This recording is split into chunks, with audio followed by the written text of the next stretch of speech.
Question-réponse sur les guides, vous êtes nombreux à vouloir le savoir. Du coup, j'ai préparé un petit questionnaire, enfin question-réponse auquel je vais répondre. Donc, je vais vous répondre aux questions. Le guide a-t-il un nom? Est-ce qu'on peut changer de guide autour de notre vie? Combien de guides? Est-ce qu'on en a un? Plusieurs? Que se passe-t-il quand les choses ne vont pas dans le bon sens? Pourquoi? Et comment faire avec le guide? Alors, nous avons tous un guide et même plusieurs. Peu importe son nom en fait, hein, sont souvent les humains qui veulent lui donner un nom pour se sentir plus proche de lui. Vous pouvez lui donner le nom que vous voulez, peu importe la technique, voilà, de chercher dans un livre, s'arrêter sur un nom, voilà, peut-être. Mais en tout cas, l'essentiel c'est de lui parler, de savoir qu'il est avec vous. Si vous ne lui parlez pas, eh bien, il ne saura pas ce que vous voulez vraiment. Il faut dire franchement les choses, dire voilà, cher guide, aide-moi à trouver un nouveau travail, aide-moi à sortir de cette situation. Parce qu'en fait, on a notre libre arbitre et il ne va pas intervenir pour nous s'il n'en a pas l'accord. Donc, il faut lui parler franchement. Voilà, comme un ami en fait. Est-ce qu'on peut changer de guide dans sa vie? Eh bien oui, en fait, quand on est dans une certaine énergie, on va avoir un guide qui va nous correspondre. Et puis, à un moment donné, on va évoluer. On va vouloir faire des choses différemment. Et du coup, on va avoir possiblement un nouveau guide. D'où peut-être parfois cette période de flottement qui fait qu'on a des difficultés, soit on a des difficultés dans son travail, ou alors c'est dans le cœur, ou alors, c'est pas tout en même temps, hein, c'est rare qu'on ait des difficultés tous en même temps, parce que ça va être un peu difficile à gérer. Normalement, c'est pas comme ça que ça marche. Hein. Du coup, quand on a ces difficultés-là, il est possible et qu'on change d'énergie, qu'on change de guide, en effet. Et du coup, il y a cette période de flottement de 3 semaines à 3 mois, le temps de s'approprier ces nouvelles énergies, cette nouvelle vie en quelque sorte. Quand il y a vraiment des grosses difficultés, que les portes se ferment, ça veut dire qu'il ne faut pas aller sur ce chemin-là. Ça ne veut pas dire qu'il ne faut pas persévérer forcément, mais si vraiment toutes les portes se ferment, si les schémas se répètent, ça veut dire que le guide ferme les portes pour vous faire comprendre que ce n'est pas le bon chemin, qu'il faut faire autrement. Voilà, ici la petite bougie. Donc, n'hésitez pas à lui parler. Je crois que je vous ai dit tout ce que je voulais. Vous pouvez lui parler donc avant de vous coucher ou quand il y a un souci, ou même tester avec les places de parking. Lui demander, aide-moi à trouver une place de parking. Vous verrez, ça marche à tous les coups. Je l'ai testé, vraiment, ça marche bien. Ils sont ravis de nous aider. Ne pas hésiter à les remercier, mais ils sont là pour nous aider. Et la différence avec l'ange gardien, c'est que l'ange gardien, lui, va intervenir quand on a vraiment, on est au bord du gouffre ou il va nous éviter la mort parce qu'en fait, c'est pas le moment. Donc là, il va intervenir. Donc si vous avez vraiment évité des accidents, des catastrophes et ça n'était pas votre heure, il est intervenu, ok. Maintenant, oui, je vous ai pas dit, mais je voulais vous faire un petit tirage de cartes.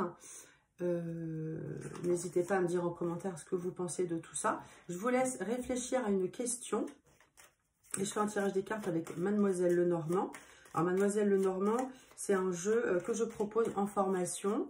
Je le fais dans mes tirages de cartes aussi. Il est vraiment très bien parce qu'il répond à tous les domaines. Et il est simple et vraiment super. Donc, n'hésitez pas à me contacter si vous voulez vous former à ce jeu. Pas de souci, je suis là. Donc, je vais pousser un petit peu tout ça pour faire de la place. Fais une pause si tu n'as pas ta question en tête. Je vais y répondre, sachant que je ne connais pas la question. Donc, allons-y. Tirage en croix, pose ta question clairement. Vais-je déménager dans les 3 mois? Vais-je rencontrer quelqu'un dans les 3 mois? Vais-je réussir à quitter mon conjoint? En tout cas, une question positive, hein, très important. Donc, on y va. Ok, ok, ok. Alors, s'il s'agit du travail, en fait, on me parle vraiment de papier. Hein. On a ici la lettre en réponse. Donc, si c'est une question pour le travail, il y a sans doute du travail à venir avec peut-être une formation en même temps. Peut-être qu'il y a besoin de se former, puisque j'ai aussi la carte du livre qui est aussi la même carte que la papesse avec le tarot.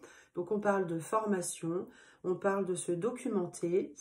Donc, il y a des nouvelles par écrit. Il y a un diplôme qui peut arriver. Donc, si c'est sur les examens, donc ça fonctionne, c'est oui, en fait. Et en fait, ça implique un nouveau départ. Hein. Le conseil, c'est d'aller vers quelque chose de nouveau. On a le cercueil qui met fin à quelque chose. Donc, comment évolue la relation avec un tel? Peut-être que ça prend fin et qu'il y aura des échanges écrits et qu'il y a besoin de se recentrer sur soi, de faire un travail sur soi pour se sentir mieux. Est-ce qu'il y a une rencontre? Eh bien, il peut y avoir des échanges SMS au départ, puisqu'on a cette lettre. Hein, j'essaie d'aborder tous les domaines. Donc, il peut y avoir des échanges SMS au départ. Et au niveau du cœur, voilà, ce sera une relation assez intense, peut-être en secret au départ aussi. Reprenez juste confiance en vous, sur votre physique, hein, parce que peut-être que vous ne sentez pas à la hauteur. Je ne sais pas, j'ai cette carte-là, le bouquet en contre, qui parle d'esthétique, où on ne se sent pas forcément à la hauteur. Ou si vous êtes célibataire, vous en avez marre d'être célibataire. Donc, reprenez confiance en vous. Il y a des choses à changer quand même, hein. Le conseil, c'est de changer certaines choses, de prendre conscience de certaines choses, de faire un travail sur soi. Mais oui, si on est prêt, on peut faire une nouvelle rencontre. Vous êtes sans doute, j'ai la carte de la lune sur vous, donc vous êtes sans doute plutôt intuitif. D'ailleurs, c'est peut-être pour ça que vous regardez ma vidéo. Vous êtes attiré par ce côté intuitif. Créatif sans doute. Peut-être avez-vous des problèmes de sommeil, parce que voilà, ça peut parler de ça la nuit. Vous cogitez pas mal. Voilà. Voilà ce que je peux vous dire. S'il y a un contrat, s'il y a un procès, ça répond oui. S'il y a un déménagement, en fait, ça répond quand même plutôt oui. Il y a surtout des paperasses à faire. Il y a des échanges écrits, c'est ça qui reste. Pour finir, je viens de finir ce tirage. Je voulais ajouter, en fait, je parlais de procès. Si vous avez un procès en cours, eh bien, c'est positif, vous pourrez le gagner. Si vous passez un permis de conduire, vous l'aurez. Tout ce qui est examen, permis de conduire, ça fonctionne. Et la personne que vous pouvez être amené à rencontrer, dans tous les cas, si vous êtes célibataire, sera plutôt mince, en fait. Hein, si vous voulez un gros balai, si vous êtes une femme, évidemment, ce sera plutôt quelqu'un de sensible, qui aime écrire, qui aime lire, et avec voilà, une certaine minceur et fragilité. Et pour finir, si vous voulez vous former donc à Mademoiselle Lenormand, ce jeu, je vous le montre tout de suite. Parce qu'il est vraiment super. Ici, c'est celui-ci, voilà. Donc, je propose une formation, des tirages de cartes aussi. Vous me contactez. Tout est dans la bio.